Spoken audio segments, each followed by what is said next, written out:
Chapter 14. In the pale, hazy light from the street lamp, the scene in front of her seems like a dream to Dina. Chuck lay sprawled on his back at the foot of the driveway, the big man pressing him down. Jade shrieking as she tried frantically to pull the man off Chuck. A terrifying dream. And as Dina ran down the driveway, she entered the dream. Jade's frightened cries grew louder. The intruder's grunts and groans rose on the still night air. Chuck didn't move. Chuck! Chuck! Dina repeated his name as she ran. Then another name burst into her ears. Teddy, stop! Teddy! Jade's desperate cries. Teddy, please! And Dina realized the powerful intruder wasn't a stranger. She recognized Teddy. The basketball game flashed into her mind. Teddy's heroic shot at the sound of the buzzer. Teddy had seemed so light on the basketball floor, so graceful and light. And now he had become a heavy monster, strangling Dina's brother, leaning on Chuck's still body, holding him down. Let me up, Chuck pleaded weakly. Not dead, not strangled. Dina breathed a long sigh, her heart still thudding. Let go of him, Teddy, let go! Jade's shrill pleas. A neighbor's lights flashed on, and the lights flickered on in the house across the street. Slowly, breathing hard, Teddy backed away. Teddy, why? Jade cried shrilly, tugging him away. Why? I heard you screaming at him, Teddy replied, breathing hard. I saw you running after him, yelling at him. I saw him push you. I thought he was hurting you. But he's Dina's brother, Jade cried. But before Teddy could say anything, Chuck startled them all by jumping to his feet. Chuck, no! Dina screamed. Too late. With a loud groan, Chuck pulled back his arm and swung his fist hard at Teddy. The punch went wild as Teddy ducked. Chuck staggered forward off balance. Teddy landed a hard punch on Chuck's shoulder. Stop it, you two! Stop it! Jade shrieked. Dina covered her eyes. Why won't they stop? Why are they doing this? She opened her eyes in time to see Teddy land a solid punch on Chuck's face. Chuck's nose began to bleed, bright red blood streaming down his face onto his sweatshirt. Chuck staggered, his eyes wild with surprise. Dina thought he would go down, but then he came back at Teddy with a shout, and he began beating frantically on the bigger boy's back and sides. Teddy grunted with pain, then twisted around and pulled himself away from Chuck. Chuck's face twisted with fury. He ran toward Teddy again, the full weight of his body behind him. Teddy dived to one side. Chuck staggered forward, stumbled, fell. Dina heard the crack as his head hit the curb. The sound seemed to split the air. It forced Dina to shut her eyes again. Chuck! Jade was shrieking. Chuck! Chuck didn't answer. Dina opened her eyes. Chuck lay sprawled face down in a dark pool of blood. His head twisted to the side at an odd angle. The one eye Dina could see was open wide, staring blankly down the street. Dina dived to her knees beside him. He's unconscious, she wailed. Teddy pushed him beside her. Don't move him, he warned breathlessly. Sweat dripped down his forehead. He placed a hand on the side of Chuck's neck. Good, I can feel his pulse. Hearing voices, Dina glanced over her shoulder. A crowd of neighbors had gathered on the curb. Turning back to Chuck, Dina could hear their murmured questions behind her. What happened? Who was he? What's going on? Were they fighting? Did anyone call an ambulance? Jay was screaming. Did anyone call 911? Please, Dina thought, staring at her brother. Please let Chuck be all right. Chuck stirred but didn't awaken. Dina heard the shrill wail of sirens. The street soon pulsed with flashing red and blue lights. Police arrived first, then the white-suited medics. A young police officer ushered Dina, Jade, and Teddy to the side. Dina struggled to concentrate on the woman's questions. She kept glancing over her shoulder to see what the medics were doing to Chuck. He'll be okay, Dina told herself. He'll be okay. But he's in trouble once again. Poor Chuck, always in trouble. He's my brother, Dina heard herself telling the officer. Chuck Martinson. How is he hurt? The officer demanded. Jade answered immediately. It was an accident, she said. The two boys were messing around. Chuck fell. Dina relaxed. As usual, Jade knew what to do to keep Chuck from getting in even more trouble. Is that so? The officer asked, squinting at Jade. The neighbors reported a fight. Again, Jade answered smoothly. That's probably what it looked like, she said, but the guys were just goofing. They're really good friends, right, Teddy? Right, Teddy mumbled. The police cars rolled away, their lights still flashing. The ambulance drove off silently with Chuck in the back. I've got to hurry home and tell Mom and Dad, Dina told herself. Thanks for not telling them about the fight, Teddy said to Jade. I didn't do it for you, Jade replied wearily. Hey, I'm sorry, Jade, Teddy said, shaking his head. I thought he had taken something of yours or something. The way you were screaming and chasing after him. What were you doing over here in the first place? Jade demanded. I just came over to talk to you, Teddy said, lowering his eyes. It seems like every time I call you lately, you're too busy to see me. Jade let out a long sigh. I'm sorry, Teddy, she said. To Dina's surprise, her friend really did look sorry. I think you're a terrific guy, but I used to go with Chuck, and now that he's back in town, he's the guy I'm seeing. Hey, no problem, Teddy murmured. Even in the darkness, Dina could see the disappointment on Teddy's face. He turned quickly and slumped away. Dina dreaded telling her parents what had happened, but she had no choice. 2 days he's back and he's already in trouble, her father ranted as they drove to Shadyside General. Aren't you even worried about him? Dina cried. I mean, he's lying in the hospital. Of course I'm worried about him, but what does he expect? Getting into fights all the time, Mr. Martinson grumbled. At least he can't get into trouble at the hospital. What a horrible thing to say, Dina cried from the back seat. Mrs. Martinson sighed. Why can't Chuck just obey the rules like everyone else? Dina didn't have an answer. All she knew was that Chuck was Chuck, and he never wanted to be like other people or do the things other people did. Dina knew that her parents weren't angry with her, but she couldn't help feeling a little guilty. It was almost as though they expected her to keep Chuck out of trouble. It was a relief when she found Jade waiting for them in the hospital lobby. Dina's parents stopped at the front desk to fill out the insurance forms. Dina and Jade headed straight for Chuck's private room.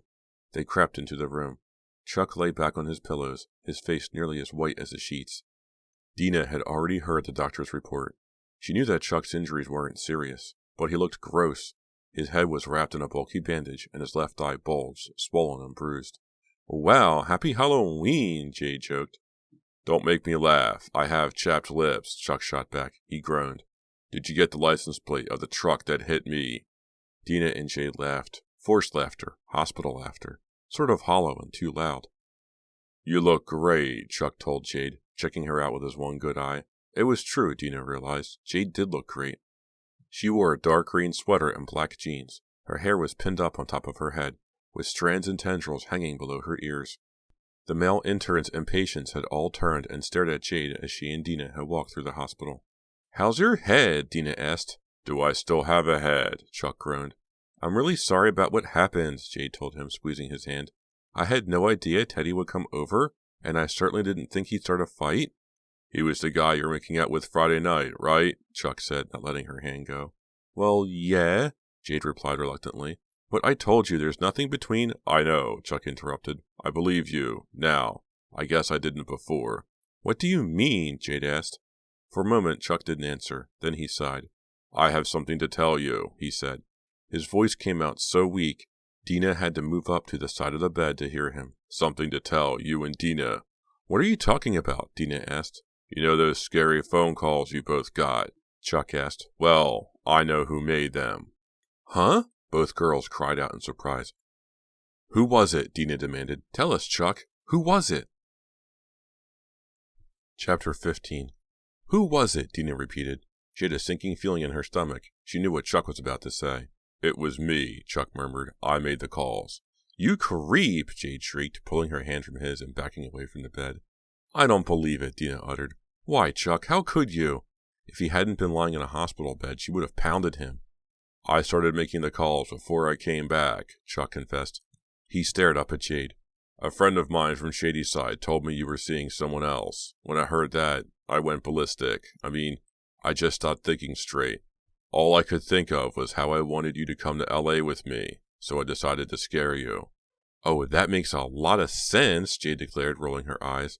But why did you call me? Dina demanded. I didn't have anything to do with Jade and Teddy. I know, Dina, and I'm sorry, Chuck said softly. The thing is, I thought it would be too obvious if I threatened just Jade. I thought if I called both of you, it would make you think that Farberson was doing it. You wanted to terrify us, Jade demanded, crossing her arms over her chest. That was the idea, Chuck admitted. I was a jerk, I know. His voice cracked. Dina knew it was never easy for Chuck to apologize. Jade's eyes narrowed. Was it you who sent me that awful note? The one with the bleeding chainsaw? Yeah, I sent it too, Chuck replied, sighing. I don't believe it. I really don't. Are you totally messed up? Jade fumed.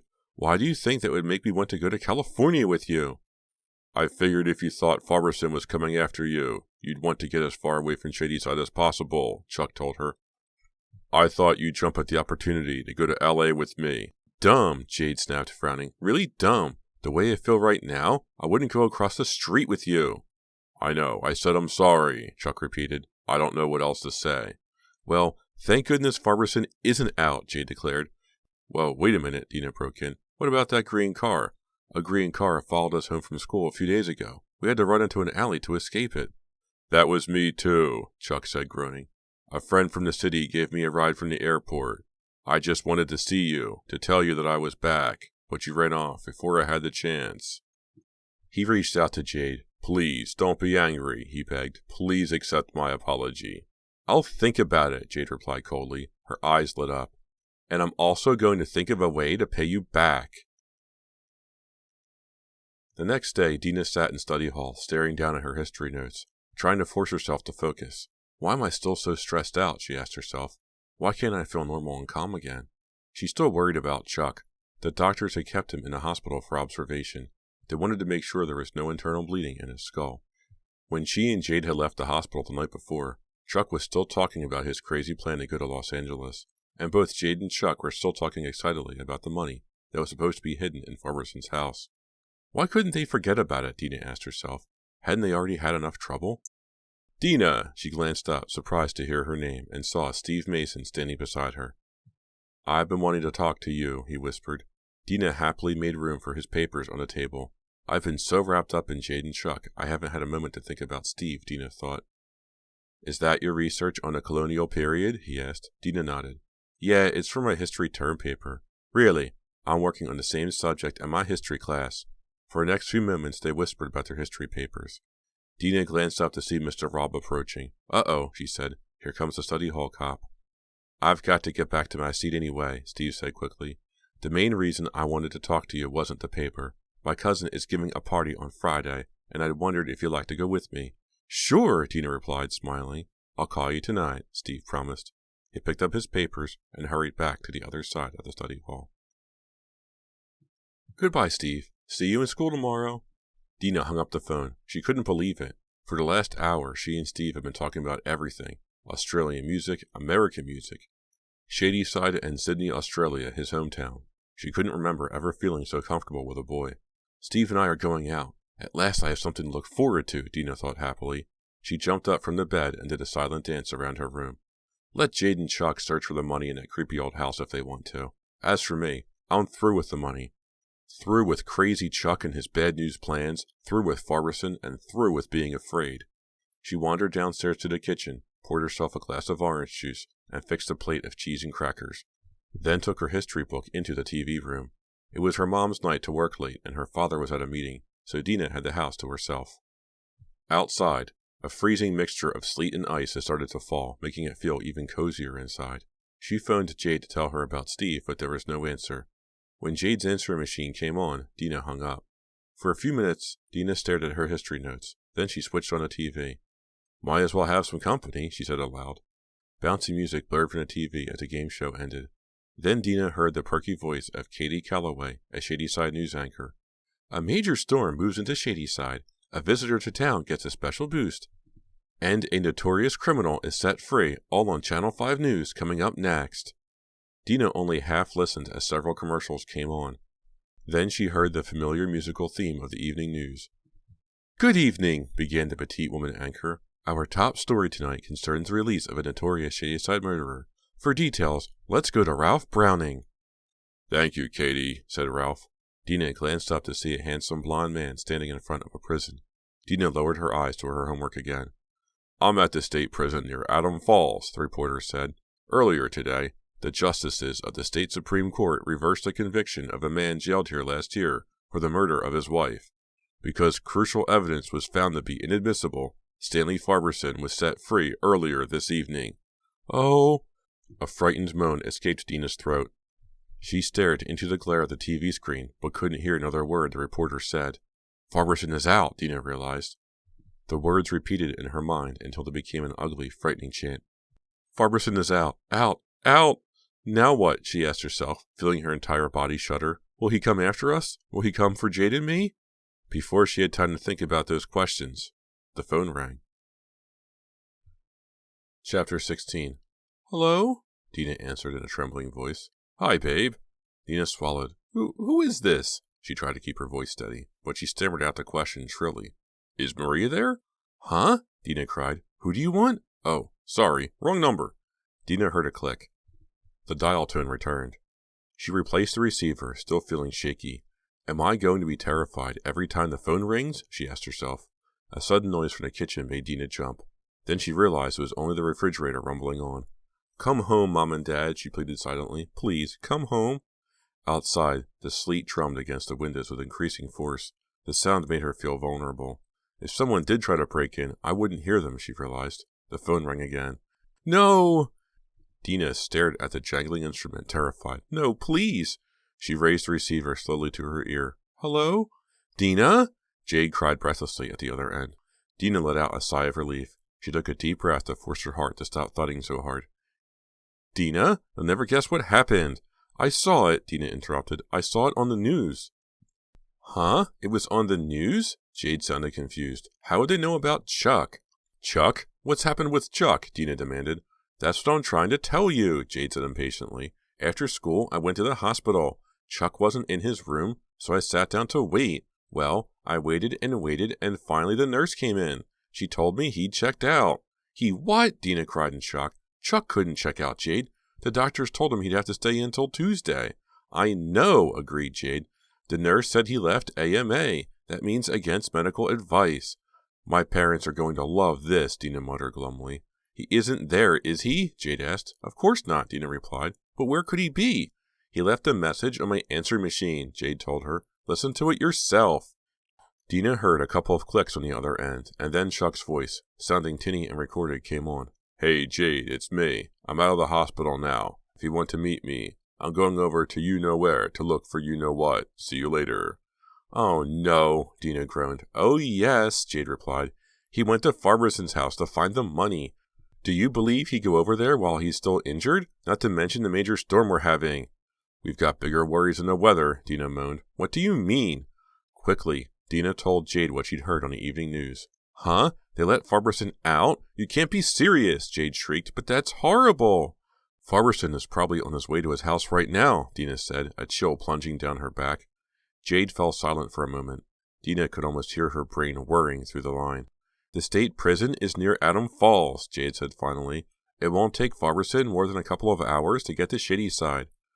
I know, and Chuck is digging around at Farberson's house right now. Oh, wow, Jade said, and became silent all at once. Chuck, crazy Chuck, she said finally. Of course, the storm might slow Farberson down, Dina said. It doesn't matter, Jade replied. No matter when he gets home, if he finds Chuck in his house. She didn't finish the sentence. She didn't have to. Farberson was a murderer. He had killed once and gotten away with it. What would stop him from killing an intruder in his house? The wind whipped the trees low on the side of the Martinson house. Dina imagined she heard someone at the window. Dina, are you there? Jade asked. Dina struggled to remain calm. Of course I'm here. Dina, you know what we have to do, Jade said softly. Yeah, I know, Dina replied in a small voice. We have to go to Farberson's, don't we? We have to get Chuck out of there before Farberson gets home. We don't have a choice, Jade murmured. We have to save Chuck. What if Farberson is already there? Dina asked. Chapter 17. Dina ducked her head against the wind as she headed down her driveway toward the street. She was bundled up in a ski jacket, wool ski hat, and heavy scarf, but the icy wind still stung her face. Neither she nor Jade could get a car, so they had agreed to meet on the South Shadyside bus. Dina waited, huddled under the bus shelter, as freezing rain and sleet fell around her. Her teeth chattered while the wind howled and swirled. She tried to remain calm, but her mind was a confusing jumble of thoughts and fears. How could Chuck do such a foolish thing, she asked herself again and again. She kept thinking of Farberson on his way to Fear Street from prison. She could see him again as he had been the year before, fury and madness on his face, as he lurched toward Jade and her with his grinding, roaring chainsaw. It'll be okay, Dina, she told herself. You're not going to see Farberson. You're going to find Chuck, get him out of that horrible house, then the three of you will go back home. Yes, she assured herself. In another hour, we'll be all warm and cozy at home. At last, she saw the bus coming up the hill, its headlights dimmed in the falling sleet. There were only a few other passengers. Dina took a seat in the back near the heat. 3 stops later, Jade climbed on. She was wearing a shiny green parka and matching scarf, with high black boots over her jeans. As she dropped down beside her friend, Jade unwound the scarf. Dina could see that she had put on makeup as if she were going on a date. I don't believe we're doing this again, Dina said, shivering. Me neither, Jade agreed. I mean, the only difference is, last time it was raining, and this time it's sleeting. Jade looked around at the nearly empty bus. By the way, she said, I called Linda Morrison just before I left the house to make sure she heard the news about Farberson. Had she? Her number was disconnected, Jade shrugged. So I guess she already left town. I wish I could leave town, Dina muttered. Don't worry, Dina, Jade replied softly. We'll be okay. There hasn't been time for Farberson to get back to Shadyside. You hope, Dina sighed. Why did Chuck have to pick tonight to break out of a hospital and go search for the money? Jade didn't reply. Maybe Farberson won't go to his house, Dina continued, thinking out loud. Maybe he'll go to Linda Morrison's instead. Why would he want to go to a cold, deserted house? That makes sense, Jade agreed. Sure it does, Dina said, talking herself into it. And he'll get a big surprise when he finds out she's gone. He'll get an even bigger surprise if he goes to his own house and finds Chuck, Jade murmured grimly. Dina peered out the rain-smeared window into the heavy blackness. We just passed Canyon Drive. Fear Street is the next stop. The bus picked up speed on Old Mill Road, swaying with the curves. Neither girl spoke again until it began to slow. Here goes, Dina said, sighing. She pressed the bell. Jade rewound the green scarf around her neck and face, then stood up. Here goes, she repeated softly. Nothing to be afraid of, Dina assured herself, stepping off the bus. We have a big head start on Farberson. We'll be out of here long before he gets to Shadyside. Piece of cake. So, why did the wind seem so much colder, the sky so much darker on Fear Street? And why did she feel that she was walking to her doom? Wait a minute, Jade said. My scarf is slipping. The girl stepped into a bus shelter while Jade fixed the scarf. Ready? She asked when she was once again bundled up. Ready as I'll ever be, Dina muttered. They stepped back out into the driving sleet. The streetlights cast a dim glow on the cracked sidewalk. The houses on either side of Fear Street were large but run down, most of them dark. The bare trees shivered and shook in the swirling wind. I'm sure glad I don't live on Fear Street, Jade said in a hushed voice. The Farberson house loomed ahead in the sleet. To Dina, it looked more than ever like a haunted house, with its broken window panes, boarded-up windows, and loose shingles. I don't see a light, she whispered as they got closer. Maybe Chuck is in one of the boarded-up rooms, Jade suggested. Or maybe he never went here at all, Dina said. Maybe. Stop it, Jade snapped. Don't start with your maybes. Let's just go in and find him, okay? The sleet had turned the snow on the lawn into a sheet of ice. Dina and Jade held on to each other as they crossed the slippery surface. Both girls were silently climbing the broken steps to the front porch. Jade stepped up to the front door and tried the knob. Locked, she reported. Maybe he's not here, Dina repeated hopefully. No maybes, Jade reminded her. You know, Chuck, if he made up his mind to come here and find that money, he's here. The only question is how he got in. Maybe he went in through the back door, Dina suggested. Pulling a flashlight from her coat pocket, she aimed a light just ahead of her feet and led Jade around to the back of the house. Look, Jade whispered. Dina followed her friend's gaze.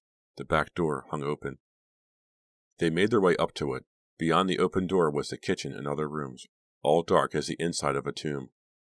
How do you suppose Chuck got it open? Dina whispered. Maybe he found it that way, Jade replied. Come on.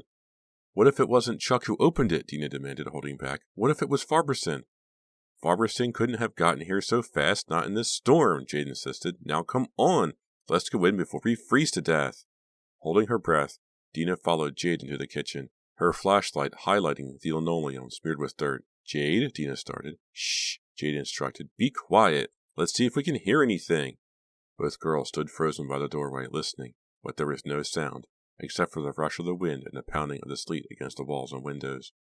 I don't hear a thing, Dina whispered. I think the house is empty. Let's look around, Jade suggested.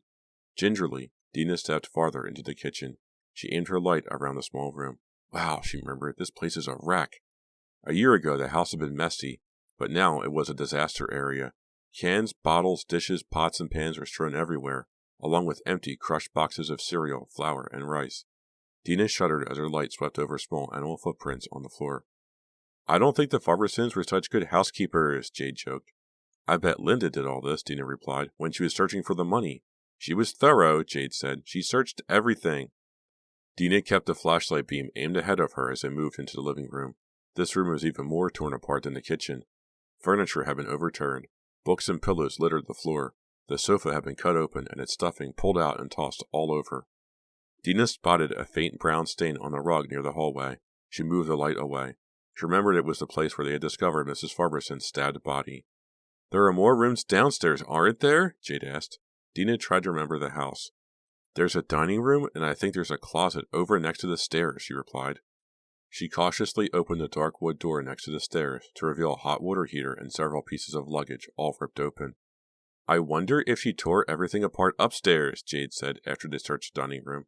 "Probably," Dina replied. "She told us she'd been all through the house." Dina had breathed a little easier as they finished wandering through the downstairs rooms. But now, as they started up the creaky wooden stairs, she felt panic rising again. Each time she placed her foot on a creaking step, she remembered the sound of Farberson climbing the stairs to get them last year. They stopped halfway up the stairs. "Why don't we hear Chuck moving around?" Jade wondered out loud. "Maybe he's deliberately keeping silent. Maybe he hears us and thinks we're here to stop him," Dina suggested. "Maybe," Jade agreed. "Chuck," she suddenly called. "Chuck, it's us, Jade and Dina." No answer. Dina couldn't see light from any of the rooms upstairs. The air felt even colder on the second floor. "I don't think I've been so cold in my life," she complained, shivering. "Just keep moving," Jade instructed. "Chuck," she called again. "Chuck, are you up here?" Silence. "No one here," Dina murmured. "Maybe he already found the money and left." "Maybe," Jade said. "Come on, let's check out the bedrooms." The first bedroom had been Stanley Farberson's office. Dina felt her stomach turn over as she recognized the beat-up desk, the overturned file cabinets, and the closet where she and Jade had hidden. "Yuck, this brings back bad memories," Jade whispered. "It looks like someone has gone through all this stuff," Dina replied, sweeping her light over the room. "There's no way to tell if it was Linda Morrison or Chuck." "It might have been both of them," said Jade. "But no one's here now, at least not in this room." The next room had a broken card table leaning against one wall. No other furniture. The closet was dark and empty. Someone had cut through the wallpaper with something sharp. They stepped into a tiny bedroom. It looked as if it might have once been a guest room, with a single bed and a low two-drawer dresser. Jade kneeled down and searched under the bed. Nothing there. "We're running out of rooms," Dina whispered. "One more," Jade replied grimly. "I'm sure you remember it." Dina nodded. She could never forget the fourth bedroom. Farberson had trapped them in that room when he discovered them hiding in the house. The room was a complete wreck. The contents of the dressers had been emptied onto the floor, and the mattress had been slashed open. A tall pile of trash had been shoved against the closet door. Dina kicked it aside. She swept her light into the closet. Empty, except for a heap of women's clothes on the floor. "Chuck's not here," she told Jade. "In fact, I don't think he ever came." Jade sighed. "When he left the hospital, he must have decided the weather was too awful to travel here." Dina uttered an angry growl. "He's probably home safe and warm while we're here freezing to death. I'll kill Chuck when I see him." Jade giggled. "Not if I get my hands on him first." Dina felt as if a weight had been lifted from her shoulders. "I can't wait to get home," Jade said. "I'm going to take the hottest bath I can and drink about a gallon of cocoa." "Great idea," Dina said. "So what are we waiting for?" She was already halfway down the hall, making her way quickly toward the stairs, when Jade's voice stopped her. "Dina, come back! Check this out!" "Huh?" Dina turned around, the light bobbing in front of her. "I just found this on the floor," Jade said. "It looks like... Oh no!" Dina lowered the light to Jade's hand. She was holding a clear, flat plastic ring. It took Dina a few seconds to recognize it. She gasped when she finally realized it was an ID bracelet, the kind hospitals give to patients. Trembling, Dina took the bracelet and examined it. A wave of fear swept over her. She already knew what the bracelet would say, but a hard shudder shook her body as she read, "Charles B. Martinson." "He's here," Jade breathed. "Or at least he was here." "But where?" Dina cried, uselessly searching the room. No sign Chuck had been here. No sign anyone had been here, except for... Dina's flashlight stopped on the bare floor in front of the closet. In a quivering circle of light, she saw several dark stains. Dina hesitated, but Jade hurried to the closet and knelt down. She stuck out a finger, rubbed it on the floor. In the white light from the flashlight, the tip of Jade's finger came out red. She gazed up at Dina, her face twisted in horror. "It's blood!" Jade whispered.